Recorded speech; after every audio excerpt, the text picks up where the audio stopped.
இருக்க ஆத்மா தான் பிரம்மங்கிற பரம சத்தியத்தை உணர்ந்தோம்னா நமக்கு எப்பவுமே ஆனந்தம்தான். அந்த ஆனந்தம் இந்த உலக விஷயங்கள் தரக்கூடிய ஆனந்தத்தை விட பன்மடங்கா இருக்கும். துன்பங்கள் ஏதும் இல்லாததா இருக்கும். இதைத்தான் கீதையில ஞான யோகம்னும் வேதத்துல ஞான காண்டம்னும் விளக்கியிருப்பாங்க. இந்த நிலையில பயம், துக்கம், காமம், கோபம் எதுவும் இருக்காது. எப்பவும் ஆனந்தம் மட்டுமே இருக்கும். ஆனா நம்ம இந்த உண்மையை உணர்ற நிலையில இல்லை. அந்த நிலையை அடையணுங்கிற பெரிய தாகமும் நமக்கு இல்லை. பால்ய பருவத்தில் விளையாடுறது, அப்புறம் படிக்கிறது, வேலைக்கு போகிறது, குடும்பத்துக்காக உழைக்கிறதுன்னு நம்ம வாழ்நாள் முழுசும் நம்ம கடமைகளையும் ஆசைகளையும் பூர்த்தி செய்யறதுக்காக ஏதாவது ஒரு செயலில் தொடர்ந்து ஈடுபட்டுட்டே இருக்கோம். இப்படி உலக விஷயங்களில் தொடர்ந்து ஈடுபட்டுட்டு இருக்கப்போ நாம் ஆத்மாவை விட்டு விலகி போயிட்டும் இருக்கோம். எந்தவித கட்டுப்பாடும் இல்லாமல் உலக விஷயங்களில் இன்பம் தேடி போயிட்டே இருந்தால் அதர்மம் பெருகும், உலகமே சீர்குலைஞ்சு போயிடும். அந்த மாதிரி செய்கிறவங்க பாவத்தை சம்பாதிப்பாங்க. அவங்க ஆசைப்பட்ட சந்தோஷமும் அவங்கள அடையாது. அதுக்காக தான் புனித நூல்கள் நமக்கு ஒழுக்கம், அன்பு, பரஸ்பர உதவிங்கிற செயல்களை நெறிப்படுத்துகிற தர்ம வழிகளை எடுத்து சொல்லுது. இந்த தர்ம நெறிகளுக்கு உட்பட்டு நம்ம செயல்கள் செய்கிறது சிரமமாகவும் தியாகங்கள் செய்கிற மாதிரியும் இருந்தாலும் இதுதான் நீடிச்ச சந்தோஷத்தை தரும். நம்மளும் உயர் நிலையை அடைவோம். இந்த உலகமும் நம்மளால் நல்லதை அடையும். இந்த உலகத்தில் வாழ்கிற காலத்துலேயும் உலக வாழ்க்கை முடிஞ்ச சொர்க்கத்துலேயும் சந்தோஷமாக இருப்போம். ஆனால் அந்த சந்தோஷம் நிரந்தரமானது கிடையாது. புண்ணியம் தீர்ந்ததும் திரும்பியும் பிறப்போம்.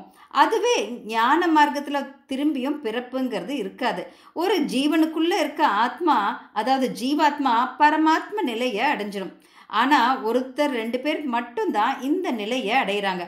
பெரும்பாலான நம்ம எப்போவுமே நம்ம கடமைகளுக்காகவும் ஆசைகளை பூர்த்தி செய்கிறதுக்காகவும் ஏதாவது ஒரு வேலையை செஞ்சிட்ருக்கப்போ அப்பப்போ நமக்கு இது என்ன எப்பவும் ஏதாவது செஞ்சிட்ருக்கோமேன்னு ஒரு சலிப்பு ஏற்படும்.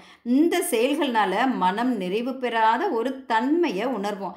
நம்ம பாடுபடுறது எல்லாமே ஒரு தற்காலிக அல்ப சுகத்துக்காகன்னு உணர்வோம். ஒரு சாவு வீட்டுக்கு போகிறப்பவோ இல்லை ஒருத்தர் பெரும் நஷ்டம் அடைகிறப்போ தான் இதிலெல்லாம் நம்ம செய்யறதுக்கு ஒன்றும் இல்லைன்னு உணர்வோம். அப்போது உலக இன்பங்கள் மேலே நமக்கு இருக்க ஈர்ப்பு கொஞ்சம் தளர்வடையும். இந்த மாதிரி சமயங்களில் ரொம்ப கொஞ்சமாக பக்குவம் அடைவோம். நம்ம பார்த்துட்ருக்க வேலைகளையெல்லாம் விட முடியலனாலும் என்னைக்காவது ஒரு நாள் இந்த வேலைகளை விட்டுட்டு ஞானத்தை அடையிற வழியில் போனால் தேவலையேன்னு தோணும். இந்த அடிப்படை எண்ணங்கள் கூட ஒரு சிலருக்கு தான் வரும்.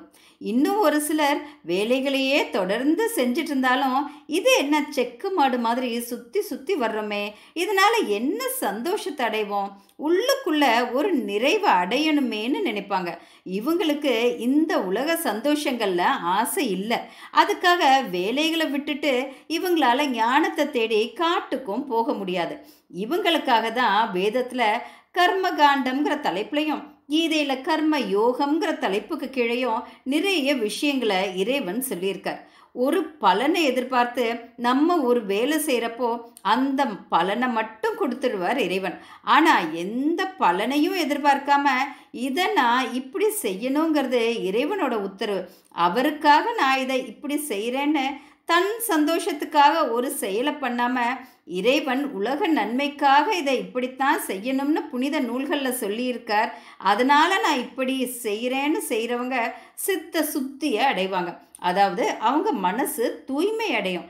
அதாவது தன்னலம் இல்லாமல் எதுக்கும் ஆசைப்படாமல் இறைவனோட கட்டளைக்கு அடங்கி அவர் சந்தோஷத்துக்காக நாம் வேலை செய்கிறப்போ நம்ம சித்தத்தில் இருக்க தோஷம் எல்லாம் போயிடும்.